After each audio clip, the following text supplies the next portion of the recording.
Ayo, Paris, this shit high, boy. I can't cope with all this stress, trying to figure out what's next in my mind. It don't make sense. I guess it's all in my head. I can't cope with all this stress, trying to figure out what's next in my mind. It don't make sense.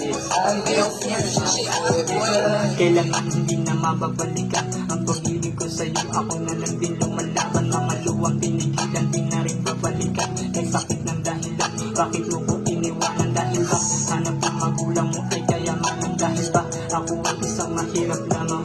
Ano ba, minahal mo ba o para saktan lang? Dahil nga ikaw mismo ay sumuwan ng lamang. Di ka naniwala sa aking mga misyon, mga ambisyon. Aayusin ang sarili, mahirap na sitwasyon ang kalaban, kaya di ka tipigilang umalis. Mas mabuting inalis, di ka magtiis. Dito ang gusto kong makasama sa pag-angat. Kaso lang ikaw mismo ang dumurog ng kahina sa aklat. Kahit aliwin din na rin ikaw ang tatanungin. Lasapin ng pag-ibig na para bang nag-alanganin. Mga naipon natin alaala ay tumatak, mga luwang tumatak. Maraming hinarap, wala akong magagawa kundi tapusin. Ano bang mapapala kung Ayo, ako ay Paris, this shit pagsasarin? high, boy. I can't cope with all this stress, trying to figure out what's next in my mind.